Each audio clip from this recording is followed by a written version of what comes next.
They hit a child. Contribution to the knowledge of the genesis of sexual perversions. Sigmund Freud. They hit a child. Contribution to the knowledge of the genesis of sexual perversions. The fantasy of witnessing a child being beaten is confessed with surprising frequency by persons who have come for psychoanalytic treatment for a cure for hysteria or obsessional neurosis, and probably arises even more frequently in others who have not. They have been driven to such a decision by manifest illness. Pleasant sensations are linked to this fantasy, and because of which it has been reproduced infinite times or continues to be so. At the end of the imagined situation, a sexual satisfaction of an onanistic nature is regularly imposed on the subject, voluntary at first, but which can later become obsessive. The confession of this fantasy costs the subject great violence, the memory of his first emergence is highly insecure, and his analytic investigation meets with unmistakable resistance. Shame and guilt seem to operate much more strongly here than in similar confessions about early memories of sexual life. We finally manage to establish that the first fantasies of this genre arose at a very early time, of course, before the school period, around 5 or 6 years. When the child saw others being beaten at school, this event reawakened the fantasy in those cases in which it had already been abandoned, or intensified it when it did not yet exist, modifying its content in a singular way. From now on, they beat many children. The influence of the school was so clear that the patients were initially inclined to refer their whipping fantasies exclusively to this impression of their school days after they were 6 years old. But this hypothesis could never be maintained, since it was always shown that such fantasies had already existed before. When in more advanced classes of the school the possibility of these events ceased, their influence was replaced by that of the readings. In the middle in which my patients lived, it had always been the same books accessible to youth that had supplied new elements to their flogging fantasies, the so-called rock library, Uncle Tom's Cabin, and the like. In competition with these narratives, the child's own imaginative activity began to invent a large number of situations and institutions in which children were mistreated or punished in some way for their misconduct or vices. Since the fantasy of witnessing a child being beaten was regularly linked to heightened pleasure and culminated in an act of pleasurable autoerotic gratification, one would have expected that witnessing another child being punished at school would also have been a source of analog pleasure. But this never happened. Attendance to real scenes of this genre provoked in the child spectator singularly tumultuous feelings and, probably mixed, in which there was a large part of revulsion. In some cases, the real assistance to the punishment was intolerable for the subject. For the rest, even in the most refined fantasies of later years it was a necessary requirement that the punished child receive no serious harm. We must ask ourselves what relationship can exist between the meaning of these fantasies and bodily corrections actually received by the child in his family education. The suspicion that it was an inverse relationship could not be verified because of the one-sidedness of the material. The people who supplied the material for these analyses had only very rarely been beaten in their childhood, and they were never individuals raised by force of blows, although, naturally, they had not failed to check the physical superiority of their parents or educators and would have taken part in the fights, which are never lacking, between brothers or playmates. In those earlier and simpler fantasies, which showed no relation, neither directly with the school impressions or the readings of the child, the investigation tried to reach a deeper knowledge. Who was the abused child? The subject of the fantasy himself or a different child? And who was the one who mistreated the child? An adult person? And then, what person was this? Or did the child imagine being himself the one who hit another? All these questions received the same surly answer, I don't know, they beat a child. Inquiries regarding the sex of the abused child were more successful, although they did not bring us any closer to understanding either. The answer was sometimes always boys, or always girls, and more frequently I don't know, or it's the same. What interested the investigator, that is, the discovery of a constant relationship between the sex of the subject of the fantasy and that of the abused child, never came up. Sometimes some characteristic detail was added to the content of the fantasy, such as the boy being beaten on his bare bottom. In these circumstances it could not even be decided whether the pleasure concomitant with the whipping fantasy was sadistic or masochistic in nature. Such a fantasy, emerged at an early childhood, perhaps stimulated by casual impressions, and then retained for autoerotic satisfaction, was to be considered by analysis as a primary sign of perversion. One of the components of the sexual function would have anticipated the others in evolution, would have become prematurely independent and fixed, thus escaping further evolutionary processes and testifying to a special abnormal constitution of the corresponding individual. We know that such infantile perversion does not necessarily persist throughout life, since it can then succumb to repression, be replaced by a reaction product or transmuted by sublimation. Although perhaps what happens is that sublimation is born of a special process, obstructed by repression. But when these processes do not develop, perversion persists into adult life, and when verifying in an individual a sexual aberration, perversion, fetishism, inversion, we will justifiably expect to discover through amnesic investigation a childhood event that caused a fixation. Already before the times of psychoanalysis there have been observers, such as Binet, who have referred the singular aberrations of mature age to such impressions. Children, and precisely to those received by the subject from the age of 5 or 6. But the investigation of these observers stumbled upon the disconcerting fact that the impressions causing the fixation lacked all traumatic force, appearing for the most part insignificant, without it being possible to say why the sexual tendency had become fixed precisely to them. However, one could try to find its meaning in the fact that it had offered a casual occasion of fixation to the anticipated sexual components, and it had to be assumed that the casual concatenation would at some point present a provisional end. Precisely, the congenital constitution seemed to fill all the conditions required for this purpose. If the prematurely independent sexual component is the sadistic one, we are to expect, on the basis of our analytic experience, that its further repression will give rise to a disposition to obsessional neurosis. It cannot be said that this hypothesis has been controversial by the results of the investigation.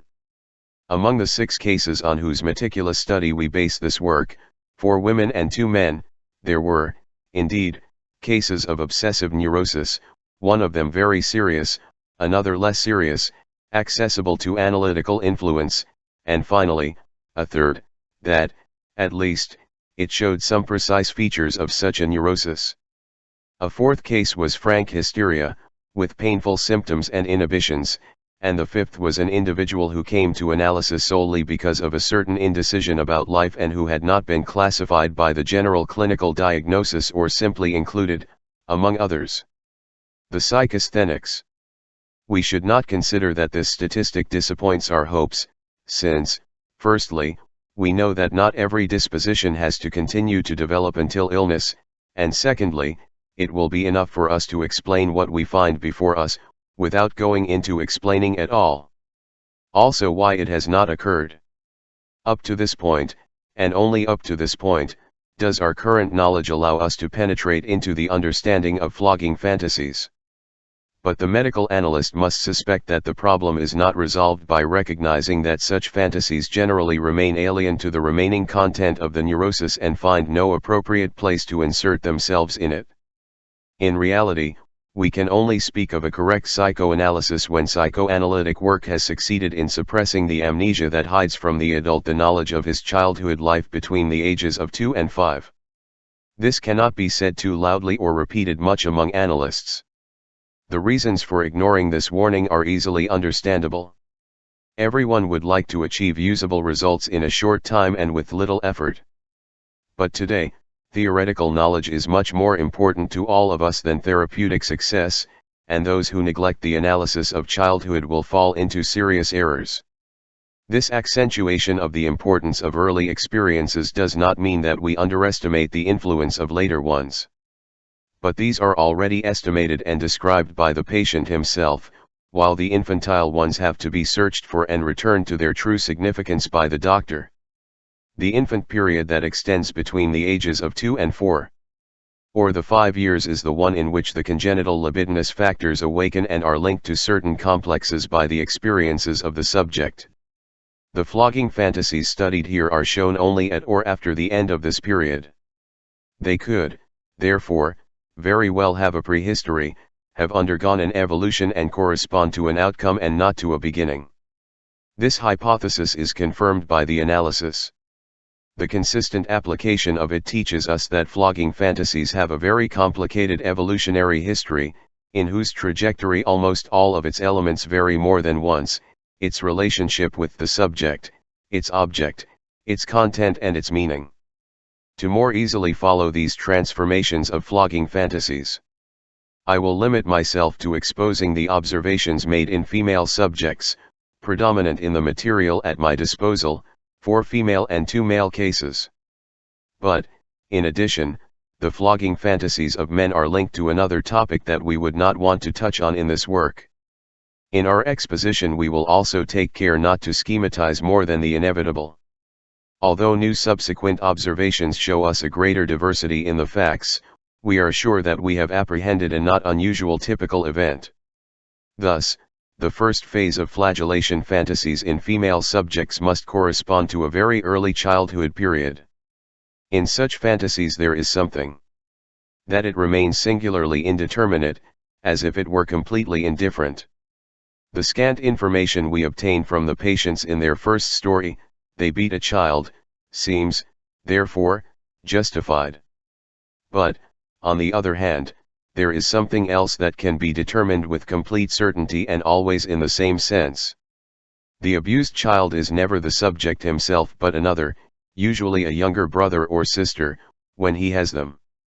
But since it can be a brother or a sister, this detail does not reveal a constant relationship between the sex of the subject and that of the protagonist of his fantasy. This is, therefore, surely not of a masochistic nature, and we would be inclined to consider it of a sadistic nature if we did not pay attention to the fact that the subject himself is not the one who mistreats the child in the fantasy. The personality of the author of the mistreated does not appear clearly defined at first. We only find out that it is not another child, but an adult. In this indeterminate adult person it is then possible for us to unequivocally recognize the father of the girl. Thus this first phase of the whipping fantasy can be described by saying that the father beats the child. We will already reveal much of the content to which we will later refer, substituting this description for the following: "The father hits the child hated by me."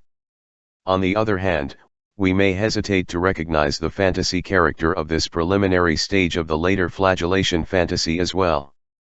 Perhaps it is more about memories related to events of this kind witnessed by the subject in his early childhood, or desires that arose in his mind on various occasions. But these doubts are unimportant. Between this first phase and the next, great transformations take place. The person who hits the child remains the same, but the abused child is another, generally the infantile subject of the fantasy, which already provokes a high level of pleasure and receives an important content, the derivation of which will occupy us later. His description will now be the following: "I am beaten by my father." It therefore has an undoubted masochistic character. This second phase is the most important of all. But in a sense we can say that it has never had a real existence. It is never remembered, nor has it ever had access to consciousness. It is a construction of the analysis, but it does not stop constituting a necessity. The third phase is again similar to the first. Your description is not already known from the information, previously consigned, of the patients. The person who hits is never the father's, it remains indeterminate, as in the first phase, or typically represented by a paternal surrogate, the teacher. The very person of the subject of the fantasy no longer appears in the fantasy. To the doctor's questions, the patients oppose absolute ignorance, or they limit themselves to declaring that it seems to them that they appear in the fantasy as simple spectators. In the girls' fantasies, it is predominantly boys who are beaten, but the subject cannot identify them individually. The primitive situation of the fantasy, simple and monotonous, can undergo many variations, and the flogging itself can be replaced by punishments and humiliations of another kind. But the essential character in which even the simplest fantasies of this phase differ from those of the first and which establishes their relationship with the middle phase is the following: the fantasy is now the support of an intense, unmistakably sexual arousal, and provokes, as such, onanistic satisfaction. But this is precisely what is enigmatic. What is the change by which this fantasy, already of a sadistic nature, in which unknown children are mistreated, comes to become, from this phase, a persistent element of the libidinous tendency of the girl? We do not hide from ourselves that both the relationship and the succession of the three phases of this fantasy as well as all its other peculiarities continue to be incomprehensible to us. If we conduct the analysis through those early periods in which the fantasy of flagellation is located when it is remembered by the patients, we verify that the girl was in said period under the influence of the stimuli emanating from her parental complex. The girl appears, in this period, tenderly attached to the father, who has probably done everything necessary to provoke this fixation, thereby sowing the seeds of a hostile attitude towards the mother, an attitude that will persist alongside an affectionate tendency already the one that can be reserved to become more intense and more clearly conscious with the passing of the years, or to provoke, by reaction, an exaggerated loving adherence to the maternal personality. But the flogging fantasy is not linked to the relationship between daughter and mother. In the family there are other children, a little older or younger, whom the subject does not love, for various reasons, but above all because he has to share the love of his parents with them, rejecting them, therefore, of himself, with the wild energy typical of sentimental life at this age.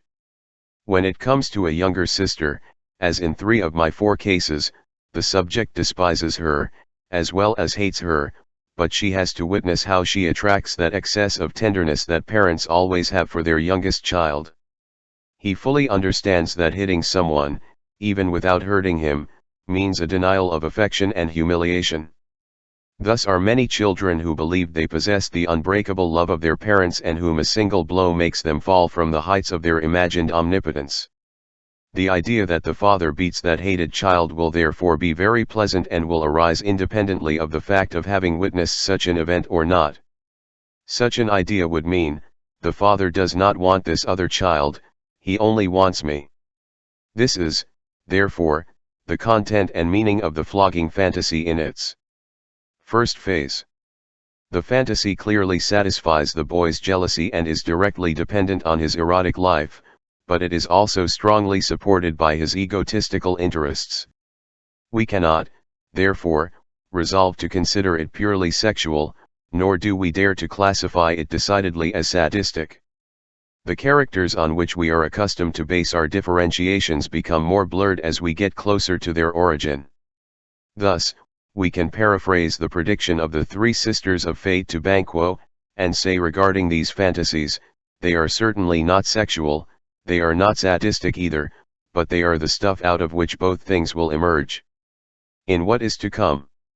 On the other hand, nothing makes us suspect that this first phase of the fantasy already causes an excitement that has to be derived in an onanistic act. In this premature choice of the object of incestuous love he clearly reaches the child's sexual life, the degree of genital organization, a circumstance that is, of course, easier to ascertain in boys, but which cannot give rise to great doubts in girls either. The infantile libidinous tendency appears, in effect, dominated by a suspicion of ulterior, definitive, and normal sexual ends. We can ask ourselves in astonishment the cause of such singularity, but we must accept as proof the fact that the genitals already begin their intervention in the process of arousal at this time. The desire to have a child with the mother is never lacking in the boy, and the desire to conceive a child from the father is constant in the girls, all this despite a complete inability to conceive the path that can lead to the fulfillment of such desires. The child seems to suspect that the genitals have some role in it, although his investigative activity can search for the essence of the intimacy proposed between the parents in other different relationships, such as sleeping together, urinating at the same time, etc. Representations easier to apprehend in verbal concepts than the obscure suspicion regarding the genitals. But the time is not long in coming when these early sexual buds are withered. None of these incestuous crushes escapes the fatality of repression. They succumb to it, either on easily verifiable external occasions, which cause disappointment, unexpected offenses, the birth of a little brother, considered infidelity, etc. Either for internal reasons or simply for make yourself wait too long for the fulfillment of the wish. But, of course, the efficient cause is not to be found in any of this, since it is to be assumed that such love relationships are destined to succumb sometime, without being able to say to what. Most likely, they die simply because their time has passed and because children are entering a new phase of evolution, in which they are forced to repeat the repression of incestuous object choice in the history of humanity, as before. They were impelled to make such a choice of object. Remember fate in the Oedipus myth. That which persists in the unconscious as a psychic result of incestuous erotic impulses is not seized by the consciousness of the new phase, and what has already become conscious is again expelled from consciousness. Simultaneously to this process of repression, an awareness of guilt arises, also of unknown origin, but undoubtedly linked to those incestuous desires and justified by their persistence in the unconscious. The fantasy of the incestuous erotic eras said, he, the father, loves only me and not the other child, since he hits him. The conscience of guilt does not find harsher punishment than the investigation of this triumph. No, he doesn't love you, he hits you. In this way, the fantasy of the second phase, in which the subject himself is mistreated by the father, becomes a direct expression of the consciousness of guilt, to which the father's love then succumbs. So he has become a masochist. As far as I know, this is a constant fact. The consciousness of guilt is always the factor that transforms sadism into masochism. But this is certainly not the entire content of masochism. The conscience of guilt cannot be the only efficient element, it has to share the domain with the erotic tendencies. Let us remember that these are children in whom the sadistic component could emerge prematurely and isolated, for constitutional reasons. We need not abandon this point of view. Precisely in these children a regression to the sadistic anal pregenital organization of sexual life is greatly facilitated. When the barely achieved genital organization succumbs to repression, the only consequence is not that all the representative psychic elements of incestuous love become or remain unconscious. It also happens that the same genital organization experiences a regressive misfortune. The idea of father loves me had a genital meaning. The regression transforms it into the following: the father hits me, I am hit by the father. This being hit constitutes a confluence of the conscience of guilt with eroticism. It is not only the punishment of the forbidden genital relation, but also its regressive substitution, and from this last source it draws the libidinous excitation, which from this point remains attached to it and will seek a discharge in onanistic acts. But this is already the essence of masochism. The second phase fantasy, in which the subject is beaten by the father. It remains, in general, unconscious, probably as a result of the intensity of the repression. I cannot indicate why in one of my 6 cases, one male, it was consciously remembered. This man, already in full maturity, had clearly kept in his consciousness the memory of having used the representation of being beaten by his mother for masturbatory purposes, although the latter was soon replaced in such fantasies by the mothers of some of her classmates or by any other women who presented some resemblance to her.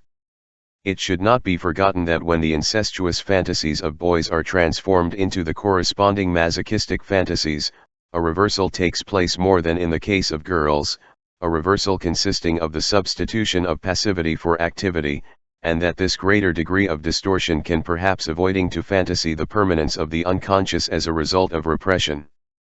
For the consciousness of guilt, therefore, aggression would have sufficed instead of repression. In the female cases, the conscience of guilt, perhaps more demanding, would only have been satisfied with the joint action of both processes. In 2 of my 4 female cases, the masochistic whipping fantasy.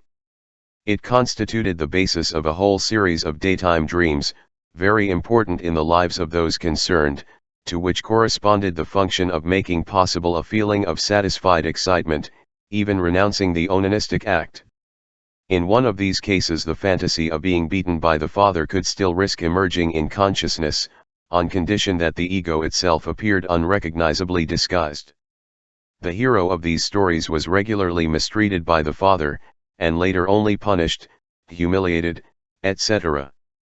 We will repeat, however, that fantasy generally remains unconscious, and has to be reconstructed in the analysis. This perhaps gives reason to those patients who want to remember that onanism arose in them prior to the flogging fantasy of the 3rd phase, which we are going to deal with immediately. This fantasy would later have been added to onanism, perhaps under the influence of school scenes. As many times as we have given credence to this information, we have been inclined to suppose that onanism was initially under the rule of unconscious fantasy, later replaced by the conscious one. As such a substitution we interpret, then, the flogging fantasy of the 3rd phase, that is, its definitive structure, in which the infantile imaginative subject appears, at most, as a spectator, keeping the father in it, but represented by the person of a teacher or any other superior. The fantasy, now analogous to that of the 1st phase, seems to have acquired a sadistic character again. It seems to us as if in this phase, the father beats the other child and does not love anyone but me. The accent had receded to the first part, after the second had succumbed to repression. But only the form of this fantasy is sadistic, the satisfaction extracted from her is masochistic. Its significance is that it has taken on the libidinal charge in the repressed part, and with it also the feeling of guilt concomitant with the content. All the unknown children beaten by the teacher are only surrogates of the person himself. Here, too, for the first time something like a record of the sex of fantasy characters. Battered children are almost always male, in both boys' and girls' fantasies. This particularity cannot be explained, of course, by a possible competition between the sexes, since then in the fantasies of the boys would be girls who were mistreated, nor does it have anything to do with the sex of the hated boy in the first phase, but rather indicates the development of a complicated process in girls. When they move away from their genital incestuous love for their father, they generally break easily with their femininity, revive their masculinity complex, van Aufhuijsen, and harbor, from this point on, the desire to be a boy. Hence, children are also the representatives of their own person in fantasies. In the 2 cases of daydreams mentioned above, the protagonists were always young men, and no women appeared at the beginning in such creations, but only after many years and as secondary characters. I hope I have stated my analytical results in sufficient detail. I only have to add that the 6 cases mentioned do not constitute all my material, since I have, as do other analysts, a much larger number of cases, less carefully investigated. These observations can be used in different sectors, and above all for investigations into the genesis of forecasts, especially masochism, and for the study of the intervention of sexual difference in the dynamics of neurosis. The first result of our study refers to the genesis of perversions. We do not have to vary our hypothesis, which attributes maximum importance at this point to constitutional intensification or to the anticipation of a component sexual, but this is not said everything. Perversion no longer appears isolated in the child's sexual life, but is welcomed in the set of typical evolutionary processes, not to say normal, that we already know. It remains related to the incestuous objectified love of the child with his Oedipus complex. It arises for the first time based on this complex, and its disappearance remains subsisting as a remainder, often the only one, of it, as heir to its libidinous charge and support of the conscience of guilt attached to it. Finally, the abnormal sexual constitution has shown its energy by imposing a special orientation on the Oedipus complex and forcing it to subsist in an unusual residual phenomenon. As is well known, infantile perversion can form the basis of the development of a perversion of the same meaning, which persists throughout the subject's entire existence, and completely devours his sexual life, or, on the contrary, can be interrupted and remain in the background of a normal sexual development, from which it will rob, of anyway, a certain magnitude of energy. The first case was already known in the pre-analytic period, but the gulf between the two has been almost entirely obscured by analytical investigation of such full-blown perversions. And they hit a child. Contribution to the knowledge of the genesis of sexual perversions. Sigmund Freud.